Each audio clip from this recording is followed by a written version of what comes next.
Kinsey, what did you make of these comments from Ms. Winfrey? It's not just this extra interview. She also did a sit-down with Gayle King on the CBS Morning Show, and they both tried to distance themselves from this chaos. They both, we didn't mean it to be a bombshell interview. First of all, I'd say forgiveness is very important, and I would love for somebody to pick up the phone and call Thomas Markle, because I'm sure that he misses his daughter and would love to get to know his grandchildren. Second of all, Oprah is invested in this couple. Oprah is invested in the Sussexes. She needs them to succeed. They share producers. You can look at the roster on Meghan's podcast. It's important for Oprah that the Sussexes can continue to ride this royal wave. And so, of course, she's going to all of a sudden say, yes, let's be happily ever after, because, she's truly invested in this couple. She's the one that picked up the phone and introduced Tyler Perry to Meghan so she could have that nice little escape after Megxit. So I think that this is insincere. And first, really, I'd love to apologize over the fact that she is inserting herself in these headlines when your country is in mourning, and would like a moment to remember an amazing woman who has been completely selfless in serving others and taking away from what we really should be focusing on.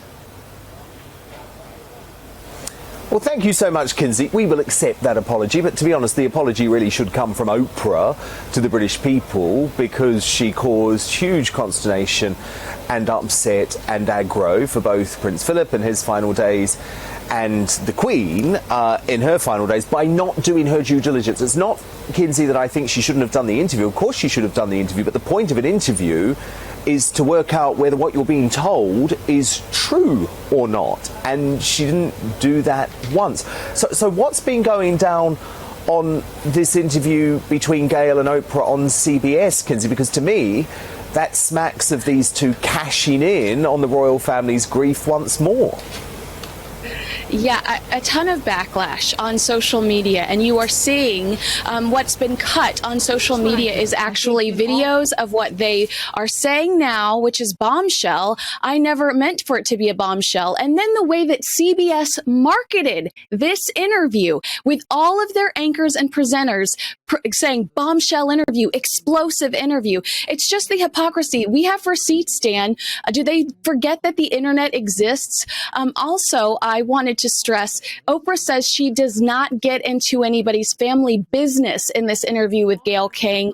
Now, Monique is an award-winning actress here in the States. She would love to argue with Oprah about that. Oprah invited her brother, who molested her, on her talk show. Monique asked her not to include her family. Oprah went ahead and did this. Now, this was a huge row for years over Oprah inviting Monique's family on her talk show to discuss a private, personal, embarrassing story.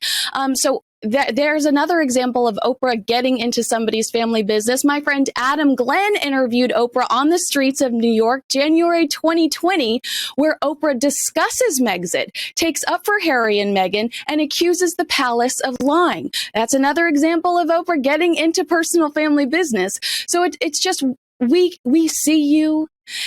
You don't have to lie to us. In fact, you don't even have to comment on it. It's okay to be quiet right now, Oprah. It's okay.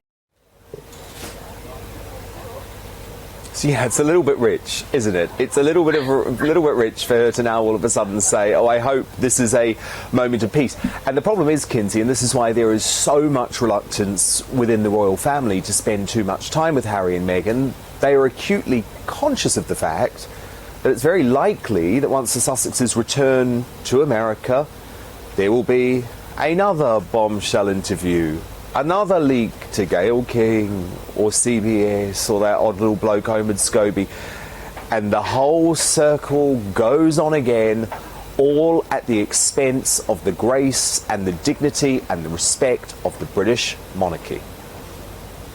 Amen. No, I think that they continue to jeopardize the monarchy.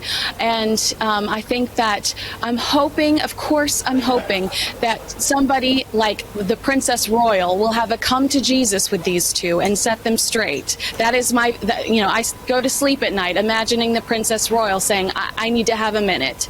But yeah, I think the objective here is to monetize their brand, and victimhood has been very lucrative for them so far. So I doubt that they're going to change direction. No, indeed. It's a very good point, Kinsey. And it's not nice, is it, when we have a US TV presenter able to cause so many ructions within the royal family. It's not really how it's meant to work. No, and I don't want to be gossipy here for a second, Dan, but I'm going to be. There's a blind item in one of our big gossip blogs that says what A-lister brags about tearing down the royal family because they refuse to sit down and do an interview with them. And I wonder who that could be. I mean, Fergie is the only other royal that has sat down with Oprah. But remember, Oprah did try to court Diana. They had lunch together at Kensington Palace. Oprah has pursued an interview with the royal family for years, probably decades now. So she's latched onto the Sussexes. She thinks it's her way of, being associated with the royal family. Good luck.